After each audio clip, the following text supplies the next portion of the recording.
Musical FM. Mais unidade cristã. Musical. 3, 2, 1. Agora, a Musical FM abre um espaço para debater os assuntos que fazem parte do nosso dia a dia. Sempre com convidados especiais para ajudar a esclarecer, iluminar a sua opinião. É a nossa missão. Direto dos estúdios da Musical FM na Avenida Paulista, debates com o pastor César Cavalcante.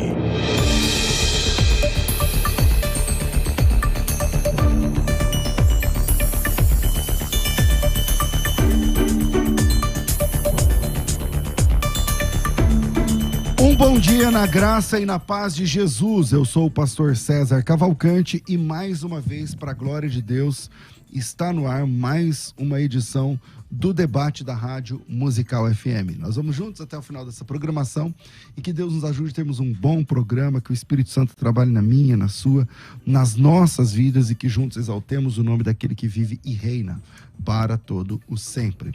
O tema de hoje é polêmico. A tentação de Adão poderia ser resistida? O Adão foi decretada, teve a sua queda decretada, ou ele teve responsabilidade na sua própria queda? E com base nisso, né, se o homem também, não, hoje em dia e tudo mais, na técnica do programa, tem aqui o nosso querido Rafael Oliveira, e você pode participar com a gente, mandando sua opinião pelo WhatsApp 984-9988. As teologias, elas arranjam nomes estranhos para quem não é da área. Então, hoje, talvez você vá ouvir palavras como supralapsarianismo, o infralapsarianismo, sei lá. São as palavras que a teologia, né, define. Uma escola, uma turma acredita que o próprio pecado de Adão já estava determinado desde a eternidade, ele não tinha escolha. Outra vai dizer, não, ele tinha escolha sim e tal. E essas áreas estão dentro do calvinismo. Mas vou apresentar aqui os nossos debatedores. Está aqui com a gente o pastor Lucas Rezende, da Igreja Presbiteriana do Alto da Lapa. Ele é teólogo, tem formação no JMC, também no Mackenzie, é mestre e doutor em Educação e Arte e História da Cultura pelo Mackenzie também, professor do Seminário Batista Livre. Bem-vindo, pastor Lucas. Pastor César, muito bom dia, paz do Senhor, queridos ouvintes aí da Rádio Musical, sempre uma alegria muito grande falar essa audiência, a todos esses interessados na teologia que sempre estão ligados aqui no debate da Musical. E como sempre, né, a produção aí me colocando na saia justa de discutir com o meu patrão, né, a gente vai com muito tato. Até se você me permite contar um caso até engraçado aqui, porque uma das matérias que eu já tive o prazer de lecionar lá no Seminário Batista Livre é a teontologia, né? E já faz uns 6, 7 anos que em diferentes instituições eu leciono essa matéria. Quando vai chegando esse tempo, você vai virando um showman, porque você já tem os autores na cabeça. Quem vê você dando aula acha que você é o, né, o bambambam, é o bambambam. Aí no último debate que eu participei com o pastor Jamierson, um dos alunos lá do Seminário Batista Livre chegaram assim, pastor, mas o senhor segurou na mão, né? Você não quis enfrentar ele lá. Não, de maneira nenhuma. Era um tema mais soteriológico e o pastor Jamierson é especialista na soteriologia. Convenhamos, soteriologia arminiana, então... Mas hoje você vai defender que a tentação de Adão poderia ser resistida ou não? Deixa para daqui a pouco que eu coloco meu ponto de vista. Eu já coloco. Apresento o pastor Jamierson primeiro, aí depois eu trago... Não, porque já é um tema complicado, a gente já tem que solidificar bem aqui. Tá bom. Jamierson, que eu também já fui seu patrão. Aqui é o programa dos patrões, né? Ô, Jesus amado, vamos lá. Não é só patrão, tem os orelhas secas aqui também, né? Jamierson, da Igreja Batista Etnos, Convenção Independente de Guarulhos, diretor acadêmico do Seminário Batista Livre, bacharel em Teologia, editor da Bíblia Apologética, a Bíblia Missionária de Estudo, também jornalista, escritor e autor do Arminianismo Puro e Simples, é um best-seller do Arminianismo. E essa não tá aqui não, só para matar a saudade. Ele foi o editor da revista Defesa da Fé, você tá entendendo? Lembra da revista Defesa da Fé que chegava na casa das pessoas e tal? Era o Jamierson que fazia. Chamai, bem-vindo.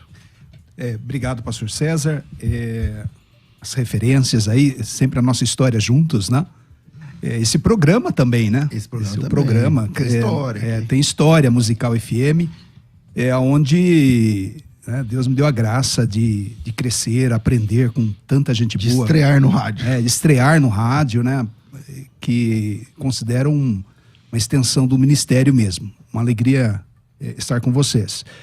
Você citou a Defesa da Fé e não podemos esquecer a Revista Povos. Revista Povos, cara. Inclusive ontem, um irmão me marcou numa publicação no Instagram, ele com a coleção da Revista Povos e da Defesa da Fé. Queria ver essa, depois Mas você ele manda. estava lamentando porque entrou água na casa dele e estragou boa parte desse arquivo, né? E ele disse que tinha todas revistas. Caramba. Então, assim, Você tem, Jamers? infelizmente não. É assim, Fraqueza você total isso aí, né, irmão? aquela coisa, Você fez as revistas, não tem. casa de pedreiro, né? Velha história, espeta de pau. Mas bom também reencontrar aqui o professor Lucas. Eu brinco que o Lucas é o calvinista que eu mais gosto. Que legal. Tá? Ele fica disputando esse lugar aí no meu coração com o Luciano Senna. Fala isso pra todos os calvinistas, gente boa. Muito bom. Bom, vamos acabar essa amizade então? Alegria. Estarmos juntos. Bom, agora chega de... Eu chego de rasgar a seda. Luciano, Mas ele citou patrão. O Lucas. Aqui eu não sou patrão, Lucas. Lucas é um professor excelente, prestigiado ali no Seminário Batista Livre. Veja que nós, como um seminário teológico, até de linha arminiana, né? Nós não temos essa questão, né? Uma casa de saber teológico, então é importante os alunos terem contato Fui com as descobrir tradições, presbiterianos lá, né? Presbiterianos que me mandaram mensagem quando Olha eu aí. comecei a lecionar lá, eu mandei pro Jamir, só que até um presbiteriano aí no... sedas já SBN. foram rasgadas, já tá bom. Vamos lá. Pastor Lucas, Sim. a tentação de Adão, ele poderia resistir? É um tema, não tem como eu não começar o debate colocando aqui, né, no mesmo tom, né, que às vezes as perguntas dos debates, elas exigem respostas mais categóricas do que a gente pode, na verdade, oferecer. Em que sentido que eu falo, né? Por exemplo, quando a produção, né, a Nani me mandou lá a mensagem, aí a tentação era resistível? Não era? Eu falei, não, era resistível. Mas peraí, o senhor não é calvinista? Bom, dentro das configurações teológicas, acadêmicas do século XXI, eu sou chamado de calvinista. Mas se nós buscarmos, né, eu vou encontrar, quer dizer, o pensamento que eu trago aqui, ele já está esboçado na patrística com Irineu, aprofundado com Agostinho, você tem ele na escolástica com Anselmo, você não precisa de Calvino no período da Reforma, ali nos reformadores de primeira geração, Martin Butzer, Zwinglio, o próprio Lutero vai trazer esse pensamento que eu vou apresentar para vocês aqui a respeito desse tema. Mais tarde, né, depois de Calvino, ainda nos avivamentos com Edwards, Whitefield, no século XIX com Spurgeon, que não era teólogo, mas é um nome importante da gente citar, no século XX com Dr. Martin Lloyd Jones, John Stott. Quer dizer, resumindo, por que eu tenho que citar essa turma toda? Porque você não tem eles dizendo que a tentação era irresistível. Citando, por exemplo, lá na patrística, Agostinho usa 3 sentenças na sua abordagem antropológica sobre o homem, que ele usa ali no latim, na sua teologia sempre feita em latim, na época, característica da época, ele diz, posse non peccare, non posse non peccare e non posse peccare. Quer dizer, 3 sentenças que procuram resumir as diferentes condições da imagem e semelhança do homem em diferentes momentos. Então, antes da queda, posse non peccare. Então, respondendo a pergunta, a tentação o debate é se ela era resistível. A tentação era resistível. A tentação era resistível. Não, então quer dizer, é o que o pastor Gemiers também vai falar. Então você não é supralapsariano. Então, mas na verdade, a diferença entre supralapsarianismo e infralapsarianismo, ela não se relaciona exatamente com esse ponto. Ela se relaciona com a ordenação ali, a lógica, digamos assim, e não histórica. Passa por isso, mas não podemos resumir essas nuances e simplesmente um decretou a queda ou não decretou a queda, digamos assim, né? Então, mas você que decretou ou não? Ele decretou, na verdade, a liberdade de ação contrária de Adão. Ele decretou a liberdade de ação contrária de Adão. Na verdade, o que vai acontecer? O que vai acontecer aqui? Error. O que vai acontecer? Nós teremos divergência no tipo de permissão, né, que aconteceu ali no Éden. Isso é evidente. Eu não vejo como mera permissão, eu vejo como uma permissão ordenada por Deus. Então. É nesse ponto aqui que nós vamos nos divergir, com certeza. Jamierson Oliveira, manda. Eu como bom arminiano, né, eu vou defender que é resistível. A queda era possível, mas não necessária, né, nos desígnios de Deus. E, obrigatoriamente, a leitura bíblica, né, vai nos nortear em relação a esse tema. Então, assim, basicamente, né, o texto de Gênesis, capítulo 2, verso de número 16, acho que aqui é um texto-chave para nós entendermos essa questão. Gênesis capítulo 2, versículo de número 16. Vou ler o 15 para contextualizar um pouquinho melhor.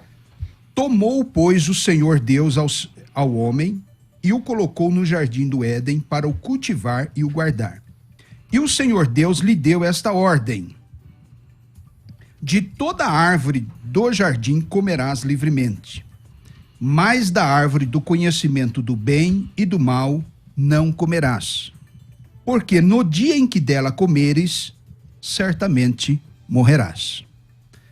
Então aqui está um texto que passa pela questão da condição original do homem. A pergunta que surge nesse contexto é a pergunta central para o debate. Qual era a condição que Adão tinha nesse momento? Ele era um homem livre, no sentido pleno do entendimento de liberdade, de livre-arbítrio? A resposta arminiana é sim, e a resposta calvinista é sim. Inclusive, Calvino concorda que Adão era ou o único homem que tinha o chamado livre-arbítrio. Ele só concorda isso para Adão, né? Para Adão, livre-arbítrio pleno. Porque, pelo menos na minha sistemática, eu utilizo 4 terminologias para o livre-arbítrio. Livre-arbítrio absoluto, que é o de Deus. Deus é o ser absolutamente livre, intrinsecamente livre, ele não depende de nenhum evento, de nenhuma ordem externa. Isso passa pela autossuficiência de Deus, a sua eternidade, seus atributos. Então, o livre-arbítrio absoluto é de Deus. Pensando no ser humano, ainda na sua origem, Adão, assim como os anjos também na sua origem, eles possuíam uma outra categoria de livre-arbítrio, livre-arbítrio pleno. Porque era, nesse momento, possível a essa escolha, intrinsecamente ele tinha essa condição de pecar ou não pecar, sim ou não, escolher entre A e B. Entendo que isso, tanto anjos, ainda no seu estado original, antes da queda dos anjos, quanto Adão. Então Adão era esse homem com o chamado livre-arbítrio pleno, ou seja, ele tinha em si mesmo, intrinsecamente, essa capacidade entre duas escolhas, né? Uma escolha entre A e B. Depois da queda, o arminianismo vai chamar esse livre-arbítrio de Adão como um livre-arbítrio assistido, ou restaurado. Já não é o pleno, mas é um livre-arbítrio, o homem continua com livre-arbítrio depois da queda, mas é o chamado livre-arbítrio libertário, o livre-arbítrio restaurado. Tá? E em última instância, né, na eternidade, que tipo de livre-arbítrio teremos? Poderemos pecar na eternidade? Essa pergunta vai nos levar a essa consequência última. O tema do programa de hoje, muito interessante. Lembrando que Satanás caiu no céu. Exatamente. Então agora, mas a eternidade, o estado eterno, o homem pode pecar novamente? Entendemos, acho que isso também está em comum acordo calvinistas e arminianos, que não mais. Não mais por quê? Porque o homem estará privado da sua liberdade? Não. Porque agora o livre-arbítrio do homem é o livre-arbítrio aperfeiçoado, ou perfeito. A exemplo de Cristo, o varão perfeito. Ok. Pastor Lucas. Temos, evidentemente, divergências aqui em alguns pontos, né? Por exemplo, na questão do livre-arbítrio absoluto que o Jamierson atribuiu a Deus, né? Nós entendemos que Deus ele tem uma natureza santa, reta, justa e perfeita, e ele não pode agir de forma contrária a essa natureza. Então nós entendemos que o livre-arbítrio absoluto de Deus, e até propomos que talvez nem seja esse termo, porque o livre-arbítrio, quer dizer, esse arbítrio totalmente livre de qualquer inclinação, nós temos dificuldade de reconhecer, de entender como é que funciona isso, porque para nós, por exemplo, Deus jamais vai agir de forma contrária à sua própria natureza. Então, quer dizer, as ações de Deus são orientadas pela natureza santa e reta que ele tem. No que tange a Adão, a mesma coisa. Aí o que acontece? Para nós, quando Deus faz a sua análise ali, o controle de qualidade da criação, Gênesis 1:31, e viu Deus tudo quanto fez e era muito bom, esse muito bom inclui é redundante, né? Inclui Adão. Então, para nós, Adão era muito bom. Esse muito bom, né? A gente pode entrar nas especificidades da língua hebraica, mas esse muito bom é aquela ideia de que Adão, ele era naturalmente bom. As inclinações de Adão eram naturalmente boas. Adão tinha uma inclinação para fazer o que era bom. Agora, no entanto, aprove a Deus nos seus desígnios inescrutáveis dar a Adão o que eu chamei aqui no início do programa de liberdade de ação contrária. O que é isso? A possibilidade de agir de forma contrária à sua própria natureza, que era boa. Se isso se chama livre-arbítrio na nossa discussão, então, ok. Então, mais ou menos a mesma coisa que aconteceu com Satanás? Que era um ser puro? Que era um ser puro, originalmente. É mais ou menos a mesma coisa? É mais ou menos a mesma coisa. Deus deu para Satanás a possibilidade de agir de forma contrária à sua própria natureza. Agora, por que Deus fez isso? Aí a gente entra no âmbito dos mistérios que vão além da nossa compreensão, né? E aí, é claro, a gente precisa tentar aqui, pro bem, né, do ouvinte que está interessado no debate, não para que a gente possa repetir a mesma coisa aqui, para a gente perceber as nuances, né? Qual que então seriam as nuances? É que o nosso conceito de permissão no que tange ao evento do Éden é um conceito de permissão que não é mera permissão. Quer dizer, Deus ordenou permitir dentro de um propósito. Então, por exemplo, para tentar ser mais objetivo, mais claro, eu vou usar aqui até a declaração de um dos nossos símbolos confessionais. No caso de um dos nossos símbolos confessionais, não, nós só temos um, né, que são os documentos de Westminster, né? E o que diz aqui? O que os mais de 120 teólogos ali reunidos na Abadia de Westminster no século XVII chegaram à conclusão ou propuseram? Eles propuseram o seguinte, olha: a onipotência, a sabedoria inescrutável, a bondade infinita de Deus, de tal maneira se manifestam na sua providência, que esta se estende até a primeira queda, ou seja, a primeira queda está dentro da providência de Deus, e a todos os outros pecados dos anjos e dos homens. E isto, aqui que está o ponto, não por uma mera permissão, mas por uma permissão tal que, para os seus próprios santos desígnios, sábia e poderosamente Deus os limita, regula, governa em uma múltipla dispensação, em um múltiplo governo.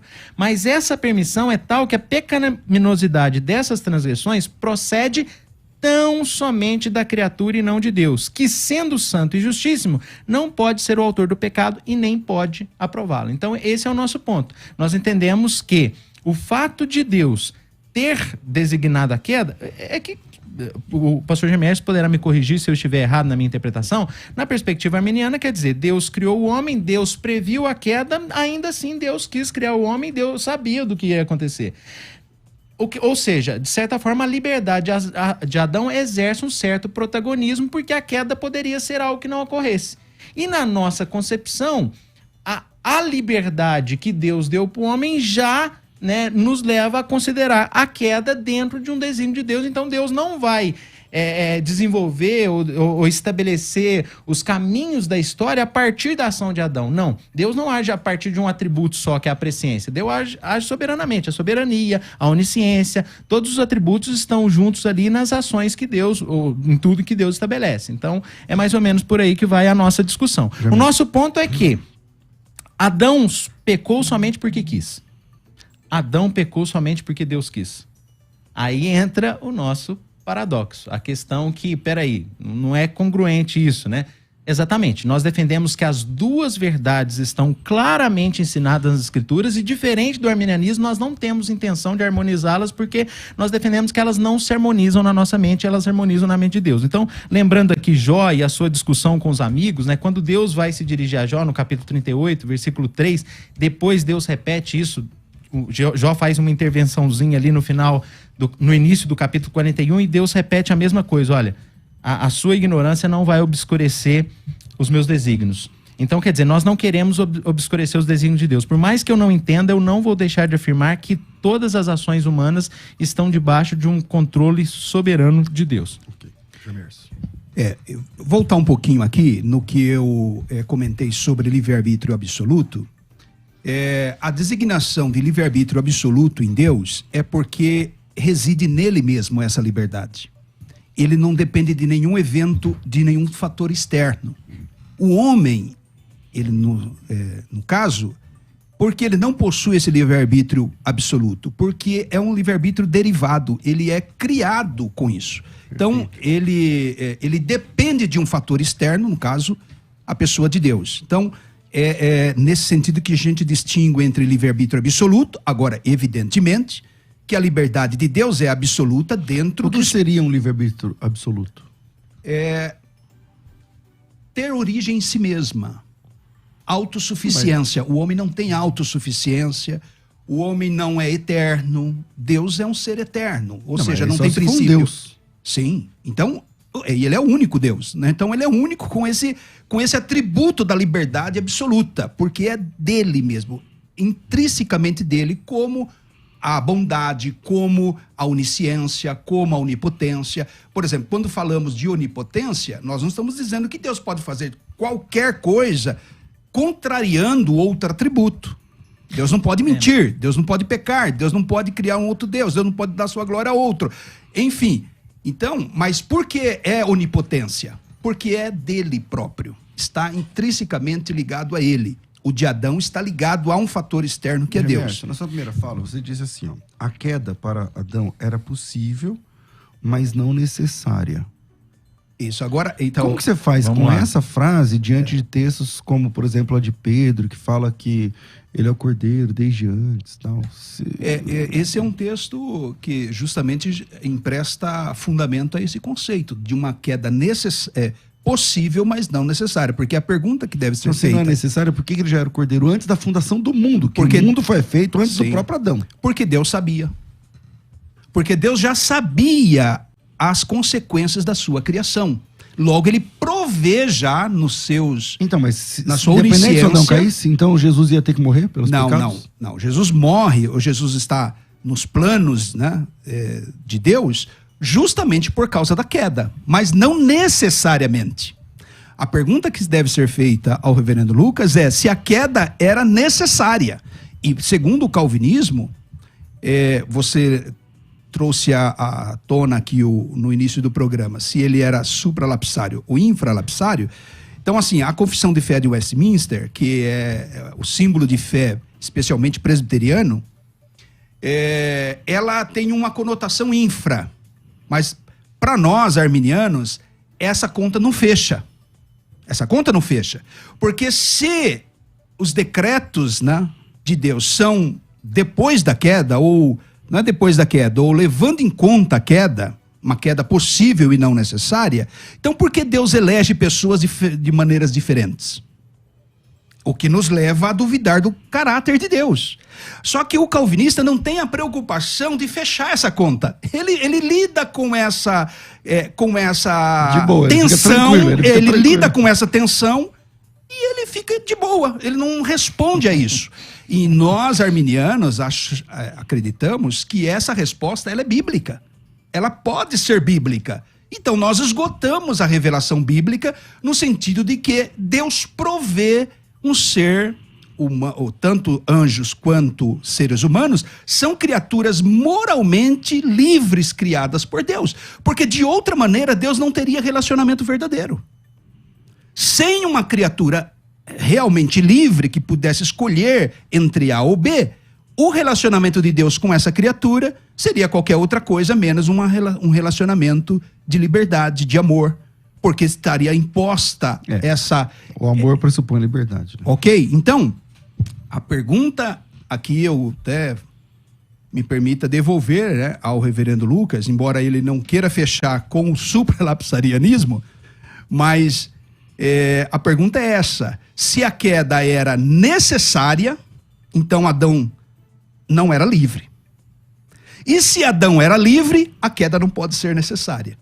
Como desatar esse nó? Pastor Lucas. Enquanto o pastor Jamés falava aqui, eu estava procurando um autor muito interessante, que vai dizer exatamente esse ponto aí, né? que o pastor Jamierson trouxe, né? Que nós convivemos bem com as dificuldades lógicas. E é isso que nós realmente defendemos e afirmamos. O que acontece? Eu tenho 2 motivos bíblicos, né? Que justificam esse nosso posicionamento, claro, na roda de conversa aqui a gente não tá, nós estamos falando a ouvintes, então não queremos ser categóricos, vamos ser pedantes, né, academicistas, então a expressão tá de boa, né? Então, o nosso tá de boa é pelo seguinte, né, eu citei aqui o texto de Jó, né, como uma analogia, nem desejoso, né, de ser um argumento, que nem observando questões ou critérios teológicos, mas é o seguinte, nós temos todo o drama ali relacionado à vida de Jó, e quando Deus vai tratar com Jó, e esse drama moral está sendo visitado ali no sofrimento de Jó, você se lembra que a questão que se estabelece é como é que uma pessoa boa pode estar sofrendo, enfim, e Jó questiona os desígnios de Deus, e Deus vem e diz o seguinte, olha, as suas palavras de ignorância obscurecem os meus desígnios. E aí depois Jó vai falar, não, os teus planos não podem ser frustrados. Eu falei, e Jó repete as mesmas palavras, não quero obscurecer os desígnios. Então o nosso temor é esse. Então os arminianos precisam ter muita paciência conosco, digamos assim, porque o que acontece? Qual que é a nossa dificuldade aqui? Primeiro, por exemplo, eu acho que há uma fragilidade exegética e hermenêutica muito grande ao interpretar Apocalipse 13, ou o texto do apóstolo Pedro também, que fala do cordeiro que foi morto. Por quê? É presciência. Mas Deus não age só a partir da presciência. Deus é mais do que presciência.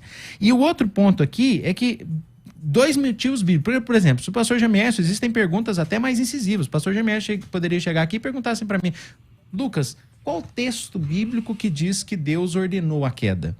E eu vou dizer, não tenho. Só que eu tenho inúmeros textos bíblicos que nos dão a ideia de que absolutamente nada pode acontecer sem que tenha sido decretado por Deus. Isaías 14, 24 a 27 e tantos outros. Eu não vou citar aqui porque são referências, a gente pode ler alguns aqui à medida ou como o debate transcorrer. Qual que é o meu outro ponto? Eu trago aqui também uma lista de cerca de quase 30 textos bíblicos do Antigo e do Novo Testamento em que Deus, ou vamos dizer que Deus é colocado por trás de ações pecaminosas humanas. Veja, quase 30 passagens factuais que envolvem mentira, que envolve engano, que envolve maldade, que envolve ódio, que envolve ira, e que Deus é colocado ali como alguém que até executou efetivamente, né, o que está acontecendo. Quer dizer, de repente os textos atribuem a 3 indivíduos, 3 personagens. Então qual que é o nosso ponto? O nosso ponto é o seguinte, equilíbrio é muito bom, né? Como é que é o negócio lá de canja de galinha, não faz mal pra ninguém? Então, equilíbrio é muito bom. Qual que é o equilíbrio? O ser humano é pessoa. Adão é totalmente responsável pela queda, mas o ser humano é criatura. Deus é totalmente soberano sobre tudo que aconteceu no mundo. Então, quer dizer, a responsabilidade humana não é ignorada. A soberania de Deus também não é ignorada. E como o pastor Jamierson falou na expressão aí de boa, nós não temos a intenção de harmonizar afirmações que não se encaixam, não se harmonizam na nossa mente. Então, não vamos obscurecer os desígnios de Deus. Jamierson. É por isso que eu sempre digo, o pastor Lucas é o calvinista que eu mais gosto, né? Porque ele é honesto em admitir a incompatibilidade das 2 afirmações. Eu entendo, e o ouvinte estudioso das Escrituras também deve ponderar, entre essa opção em ficar com um mistério, né? Nesse sentido, aí o calvinista se torna um pentecostal, né? É o mistério, irmão, verdade, né? Joga pro mistério. Aonde que está a resposta? A resposta está no livre-arbítrio. Então, porque eu li originalmente o texto de Gênesis capítulo 2 e verso 16, porque o reverendo Lucas citou mais de 30 passagens, uma lista de passagens, como Deus estando por trás ou envolvido numa ação má. Moralmente, inclusive. Moralmente má. Primeira pergunta. Moralmente não. Não, moralmente não. Não, uma ação...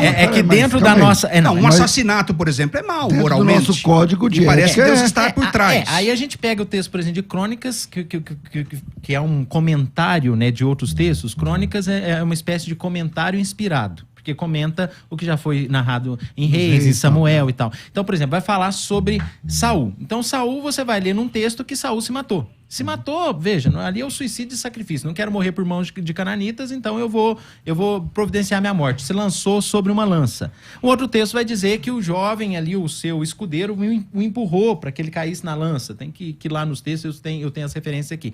E quando o cronista vai interpretar isso tudo, vai dizer claramente que Deus o matou porque ele falhou, né, no que tange aos desígnios de Deus ali em relação ao reinado sobre Israel. Então, peraí, quem que fez? O que nós defendemos? Nós defendemos que todo mundo fez. Deus não pode ser responsabilizado moralmente. Esse é que é o nosso ponto aqui. Por quê? Você tem que entrar, ou você tem que buscar as intencionalidades. Mas essa conta fecha? Há uma intencionalidade essa de conta Saul. fecha? Se você olhar Tipo para as assim, você quer dizer que sim. a culpa é de Deus, Se você olhar para as mas não é intencionalidades, moral. sim. Se você olhar para as intencionalidades, Então. sim. Qual que é a intenção de Saul? Qual que é a intenção do escudeiro? Qual que é a intenção de Deus? As intencionalidades de Deus serão sempre perfeitas. Então Deus leu na cartilha do Maquiavel. Dependendo do fim, ele pode agir. Quando José atribui, né, aquele mal que vocês fizeram comigo, Deus ordenou, digamos assim, para que fosse todo mundo salvo. Pro bem de vocês. Pro bem de vocês. Então, quer dizer, Deus está por trás da inveja dos irmãos de José? Não, Deus está por trás do seu plano, do seu desígnio eterno de preservação daquela raça da onde vai vir o nosso Salvador. A intencionalidade de Deus é essa. Então eu acho que a resposta, e Calvino propunha isso, está nas intencionalidades. Você sempre vai encontrar na intencionalidade de Deus a perfeição. Então Deus matou Saul na intencionalidade, juízo, porque Deus é reto, Saul falhou, Saul foi desagradável aos seus olhos. Então, reverendo, aqui tem um ponto que é a chave, né? Que vira esse cenário. Toda essa situação aqui mencionada, esses 30 casos que você listou, são pós-queda. Então nós estamos lidando com um agente caído, que é o homem. Então nós só temos duas escolhas. Ou Deus é responsável moral, ou ele é o responsável na administração do mal, ou é o homem o responsável. Então, depois da queda, é uma condição que eu acho que ela não joga luz para o que nós estamos discutindo antes da queda, porque o homem era perfeito. O homem era perfeito. Então, assim, não dá para nós apelarmos para essas situações pós-queda, porque um agente ali já é mau, né? Que é o homem que é caído. Nós cremos aqui em comum acordo na depravação total.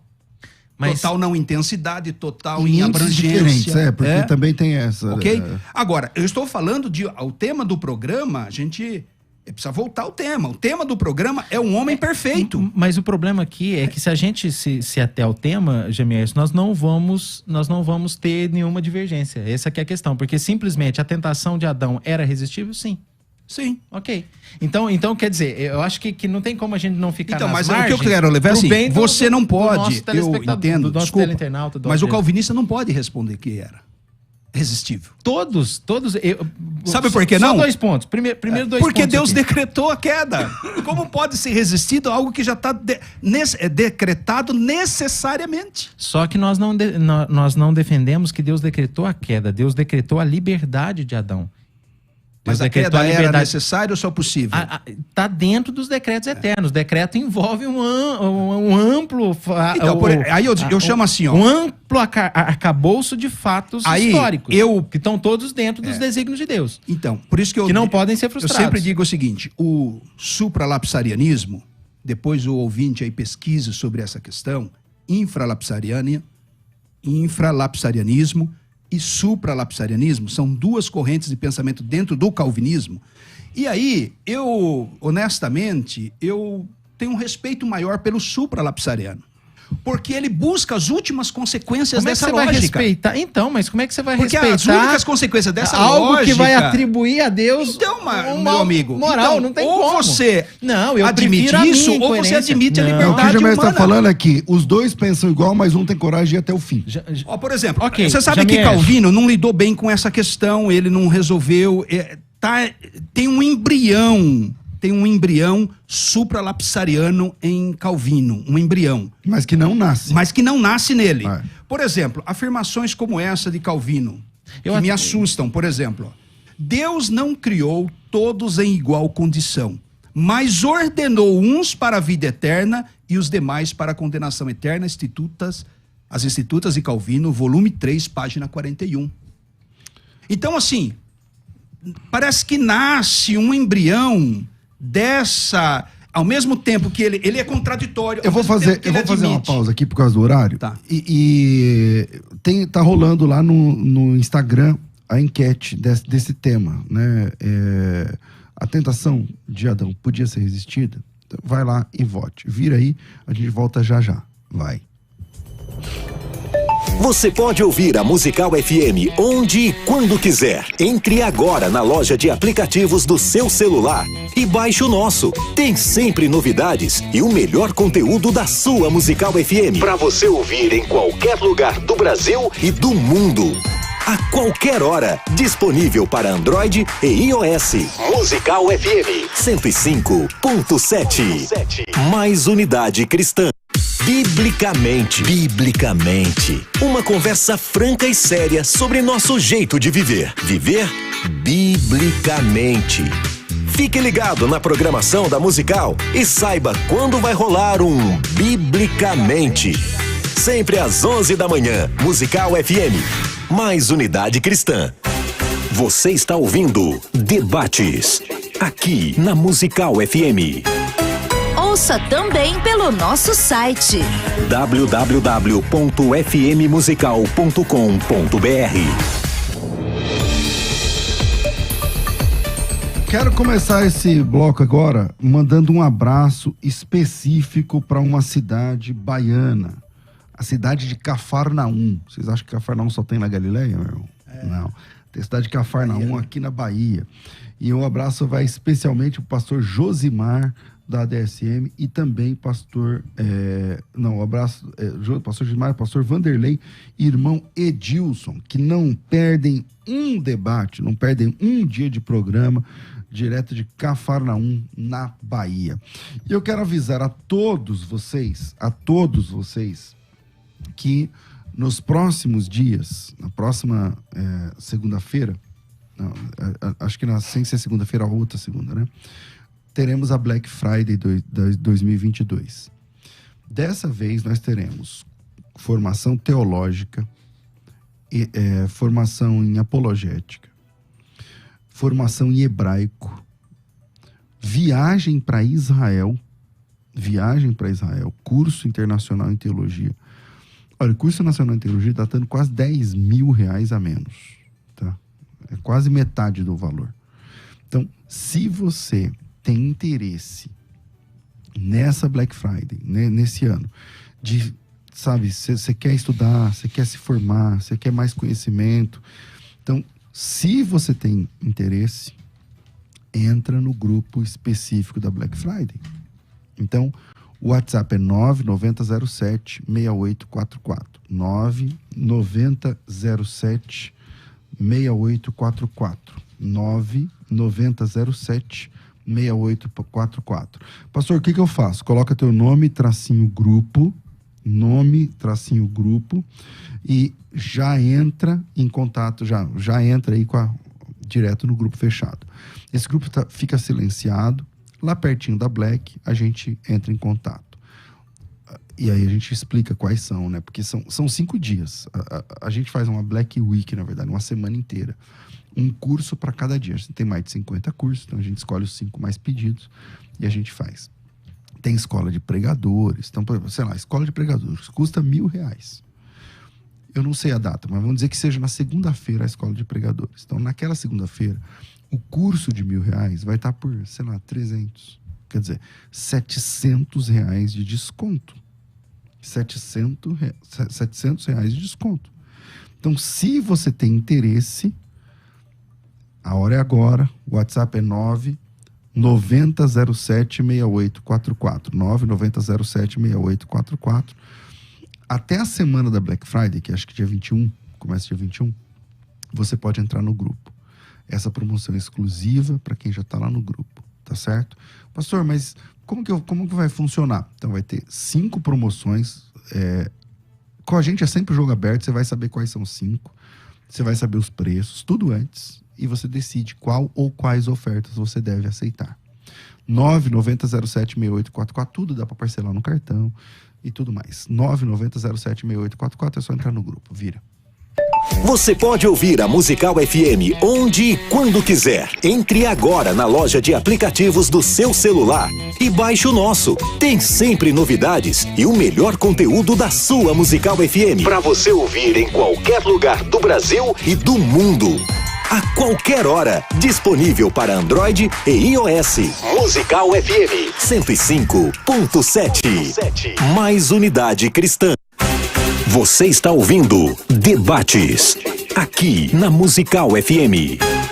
Ouça também pelo nosso site www.fmmusical.com.br. Estamos de volta, pastor Lucas Rezende. Eu parei aqui com o Jamierson, volto contigo. Eu primeiro quero pedir desculpas aqui, porque eu atribuí ao supralapsarianismo a questão do mal moral, e na verdade, não devo fazer isso aqui. Na verdade, o que acontece? Como o pastor Jamierson colocou, que ele até prefere, né, a perspectiva supralapsariana, né, porque ela é mais lógica, digamos assim. E esse é o nosso exato ponto. Eu não tenho pretensão de harmonizar, né? A gente já tocou, já foi nessa pedra de toque. E eu cito aqui, né, o Chesterton, que tem uma frase muito interessante sobre a teologia cristã. Ele diz assim, olha, o cristianismo sobrepujou a dificuldade de combinar oposições ferozes, acatando os opostos e mantendo os ferozes.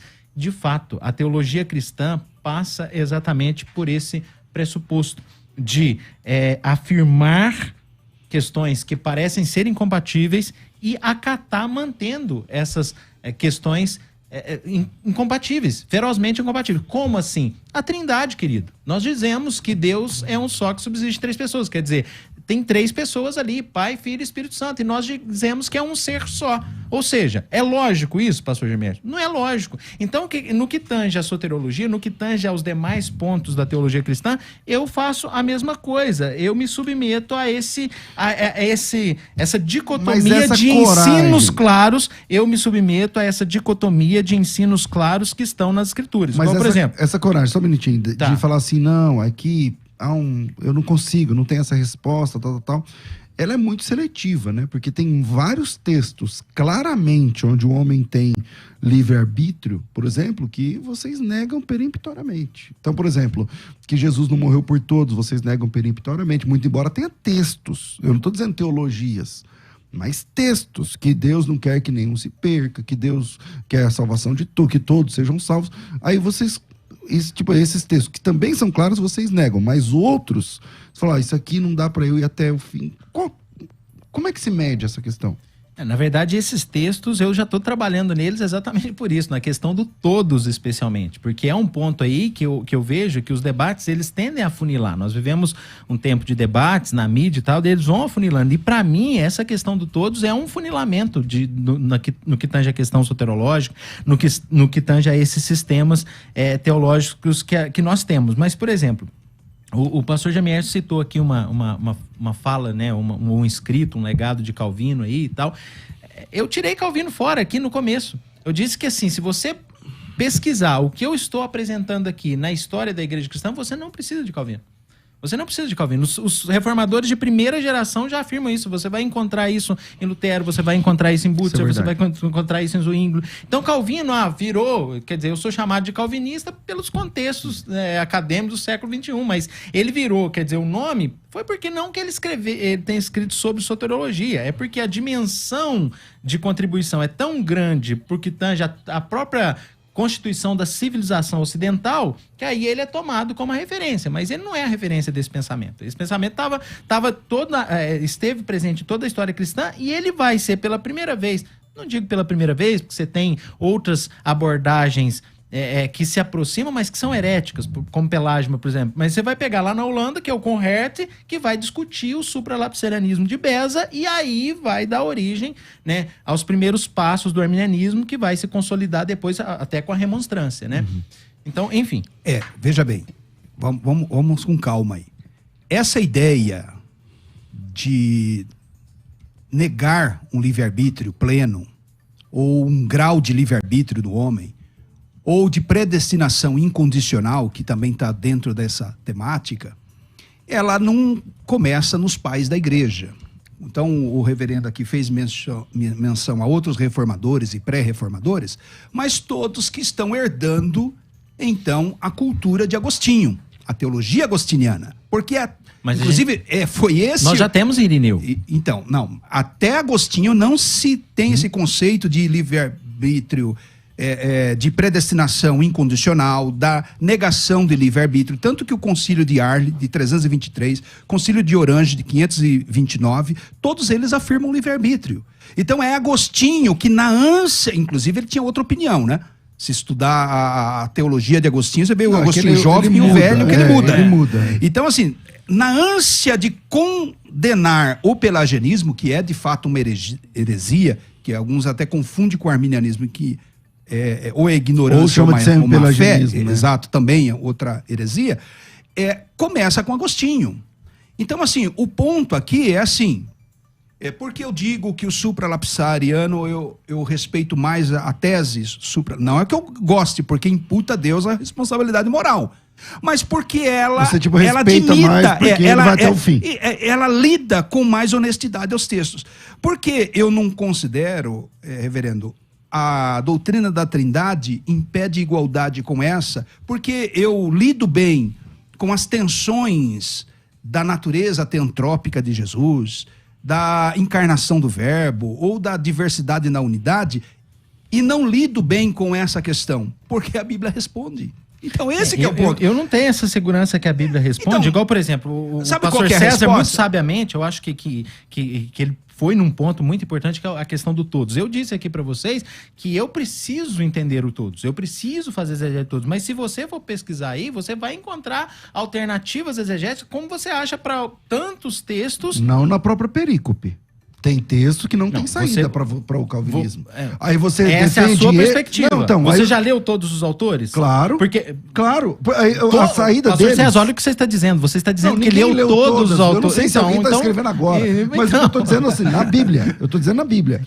Ok, pastor César, mas eu preciso de fazer uma exegese com auxílio técnico. Eu vou enxergar bem nas costas dos gigantes. Esse é o ponto. Para você fazer exegese... E eu vou fazer, e eu ser honesto. Na perícope não dá. Teve um debate aqui. Não tem escapatória. Aí você tem que sair teologicamente. É o que o senhor está dizendo. É o que o senhor está dizendo. É só apresentar. Não, a questão não é só apresentar. A questão é o seguinte, olha, o pastor Jamerson, num debate passado aqui, mencionou a questão de todos. E eu, humildemente, falei aqui na mesa, olha, eu preciso fazer exegese do texto. Eu preciso entender o texto para me argumentar. Eu falei exatamente isso aqui, ó. Eu preciso fazer exegese. Aí o pastor Jamerson, por causa da amizade, da fraternidade cristã, ainda virou assim, olha, o reverendo Lucas é um grande mestre e tal. Quer dizer, mas eu não tenho problema de reconhecer a humildade. Porque o próprio ponto de vista nosso teológico aqui é de humildade. E o calvinismo acabou levando uma peixe aí de arrogância. Acabou, de certa forma, levando por causa de alguns posicionamentos o ponto é assim, quando a Bíblia não oferece resposta... Então, o melhor caminho para o teólogo é o silêncio, ou com muita humildade você pode especular algumas coisas, uma hipótese, né? Mas com muito cuidado, muito equilíbrio para não ir longe, porque a especulação, o perigo dela é desembocar numa heresia de perdição.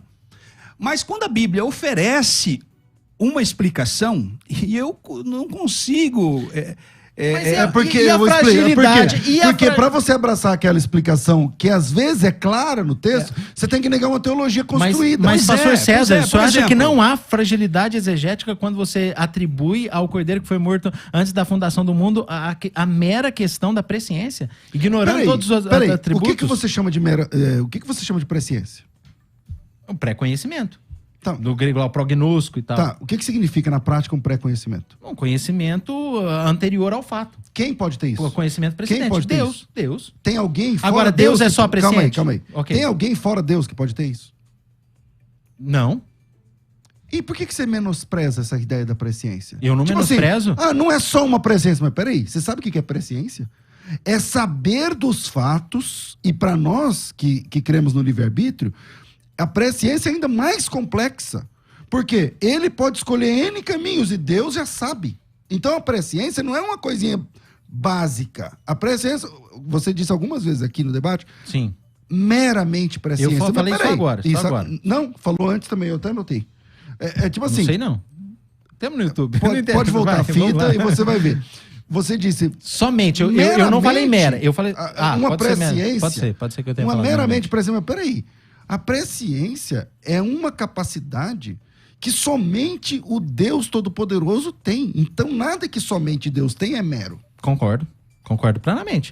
Só que ele não é só presciente, né? As escrituras revelam que outros atributos incomunicáveis, claro. Entendeu? Mas quem diz que ele é presciente não nega o resto. Mas quando você vai pegar um texto que diz que o cordeiro foi morto, aqui é só porque Deus sabia? Bom, ficou 2 só contra 1, Deus eu sabia? me retiro e vamos embora, vai chamar. Então, quer dizer, o cordeiro foi morto antes da fundação do mundo, só porque Deus sabia? E é nesse ponto que eu chamo o Jamierson para argumentar também, no ponto de vista de enriquecimento. Quer dizer, essa presciência, ela realmente resolve? Quer dizer, o cordeiro foi morto porque Deus sabe que ele foi morto, ou de fato ele foi morto dentro de um desígnio? Porque a Bíblia fala dos desígnios de Deus. A Bíblia fala que os desígnios de Deus não podem ser frustrados. Não é Jó que vai dizer que os seus planos não podem ser frustrados. Lá no Salmo 33...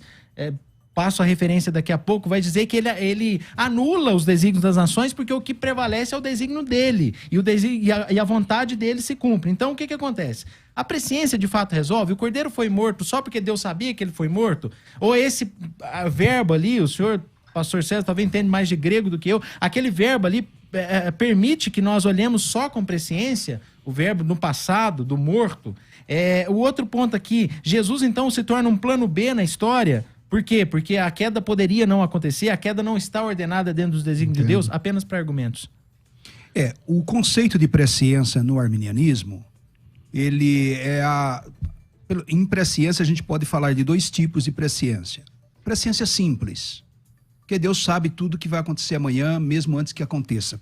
Por quê? Pelo simples fato dele não ser temporal. Deus é um ser atemporal, ele não está dentro dessa cadeia cronológica, né? De espaço e tempo.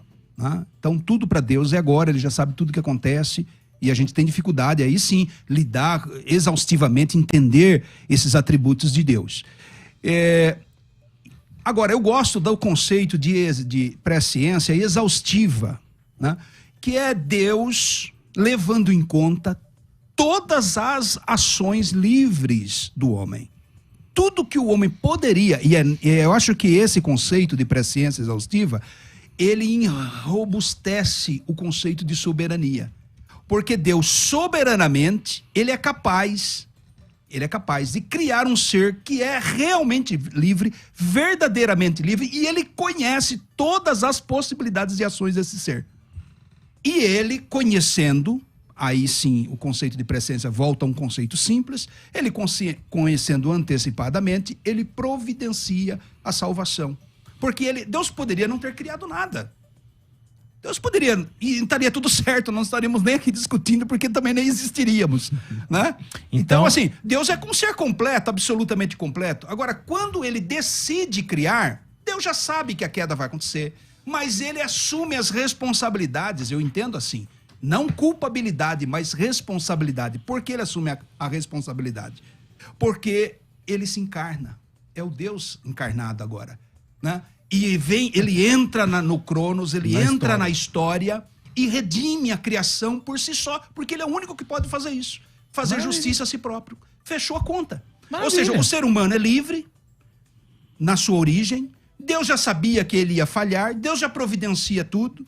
Deus vai e realiza, não é o homem que realiza, é Deus que entra na história, realiza, se sacrifica, compra para si, entendeu? Os salvos, e assim, eu acho que fechou a conta. Isso não é mera presciência, mas do jeito que o senhor colocou isso... porque nem sempre esse final da sua fala, eu assino embaixo em tudo. Mas é Pedro, isso aí é Pedro. É Pedro. Sim, é Bíblia. Se é Pedro, é Bíblia. Porque assim, a gente fecha nem sempre os termos, eles são claros então quer em si dizer, mesmos, se alguém ouve o pastor Jamierson aqui falando, vai chegar ali e vai falar assim, olha, ele é calvinista. Ou se alguém ouve eu falando em alguns momentos, igual, por exemplo, temos a enquete. A tentação era resistível? Eu votei. Você votou como? Eu votei que a tentação era resistível. Por quê? É resistível. Agostinho falou, posse non peccare, quer dizer, posso não pecar. Entende? Então, assim, o que acontece é que às vezes a gente até tem vontade de distanciar concepções que são muito mais próximas do que a gente imagina. Esse é que é o ponto. Maravilha. Infelizmente, nosso tempo é curto demais. Eu tenho que dar aqui alguns avisos. Já acabou? Eu vou dar aqui as considerações finais. Eu estou embarcando com o grupo para Israel amanhã. E aí eu vou ficar alguns dias lá pelo Egito e para Israel. E aí eu vou ficar fora alguns dias. E nesse período, quem vai apresentar os programas de debates serão o pastor Roberto Cruvinel, programa Conversa Entre Amigos, pastor Gessel Dilon, e o programa Biblicamente, pastor João Barbosa, da Assembleia de Deus. Os Crescendo na Fé, os programas da tarde, ficarão a cargo do pastor Roberto Cruvinel e convidados, de vez em quando, Elias Soares, Marcelo. Amanhã o tema é como o cristão deve lidar com a dificuldade do perdão, pastor Paulo Lutero de Melo e bispo José Hildo Melo, apresentados pelo pastor João Barbosa. E por aí vai. E isso aqui está me fazendo, acho que eu vou pedir um aumento, porque eu falto, tem que arrumar 4 para mim. Olha, você está entendendo? Então, é isso aí. E para quem quer ir para Israel nessa promoção da Black, entra no grupo lá fechado, você vai conseguir numa pichincha. Vinheta de considerações, bora. Considerações finais. Debates. Pastor Lucas, comecei contigo, vou concluir. Obrigado pela sua... 1 minuto só pra gente ter para terminar, para entregar, mas eu louvo a Deus pelo seu posicionamento. Desculpa se eu fui... Não, que isso, pastor César. Eu nem estou no debate, mas o privilégio aqui é todo meu. Agradeço a audiência aí pela paciência com a gente, agradeço a oportunidade de participar do programa. Vou usar os meus minutos finais aí para dizer que talvez a resposta esteja na qualificação de presciência, porque essa noção de presciência trazida aqui, eu acho que aprofunda muitas coisas, né? Eu reafirmo aqui essa ideia de que a soberania de Deus, citando aqui Packer, né? A soberania de Deus e a responsabilidade humana são nos ensinadas lado a lado na mesma Bíblia, algumas vezes, na verdade, no mesmo texto. Ambas são nos garantidas pela autoridade divina, assim, para resumir. Pessoal, quem quiser seguir, o meu Instagram mudou um pouco lá, é Reverendo Lucas Rezende, mas eu trago aqui para vocês, especialmente a Igreja Presbiteriana do Alto da Lapa, como referência. Estamos na rua Dr. José Elias, 67, aqui na Zona Oeste, bem perto. O seu Rezende é com Z ou com... Rezende com Z, obrigado, pastor César, pela pergunta. É Reverendo Lucas Rezende, Igreja Presbiteriana do Alto da Lapa. IP do Alto da Lapa no Instagram também. O canal da Igreja Presbiteriana do Alto da Lapa no YouTube, Rua Dr. José Elias, 67, aqui perto da Rua Cerro Corá, bem próximo aqui até da Paulista. Será um prazer conhecer, né, a audiência através de uma visita lá na nossa igreja. Seja muito bem-vindo, Deus os abençoe. O pastor Jamier ainda não pregou lá, ainda tem que combinar com ele. Vai ser uma honra, imagina, pregar numa igreja presbiteriana. Inenarrável. Você pregou, Jamier? Eu já estive. Já pregou? Mas acho que não aquela igreja não era da presbiteriana. Eu já preguei na IPI do Brasil. Eu já preguei na IPB também. Mas vamos lá, bem-vindo sempre, Jamai. Obrigado, suas considerações aí. Obrigado, reverendo Lucas. Uma honra sempre estar aqui com você, enriquecendo o debate. Pastor César Revelo. Vocês da audiência também, agradeço a Deus aí por tudo. Querendo conhecer o Seminário Batista Livre, está na tela sua aí o nosso site, seminariobatistalivre.com.br. Estamos com unidade aqui na Zona Leste de São Paulo, na Vila Prudente, para curso presencial, em Guarulhos e também na Zona Norte de São Paulo. Então você tem 3 opções, dependendo da tua região que fica mais perto, pelo site seminariobatistalivre.com.br. Inclusive nós estamos aí na campanha de matrículas também de Black Friday nesse final de ano. Você pode nos conhecer pelas redes sociais. Meu nome também, né, é Jamierson Oliveira, estou no Instagram e no Facebook. Muito obrigado. Maravilha. Rafa, obrigado, Deus abençoe a todos vocês. Acho que não mudou o número, né? Porque essa pergunta ficou muito, todo mundo do mesmo lado. Eu fico por aqui. A partir de amanhã, outras pessoas estarão apresentando aqui os programas do meu lugar para tomar a minha vaga. Por favor, todos os programas você coloca a hashtag Volta Pastor César. Todos os programas você coloca lá para eles se sentirem, né? Porque os caras ficam se sentindo, então vai lá, Volta Pastor César, hashtag. Aí eu volto, tá certo? Mas brincadeiras à parte, de fato, puxar um programa desse há tanto tempo como você tem puxado, em horários longos, né? Deus tem te capacitado para isso. É isso aí, 2 da tarde eu volto. Tudo isso muito mais a gente faz dentro do reino, se for da vontade dele. Vai. ZYD 930, Rádio Musical FM São Paulo, 105.7.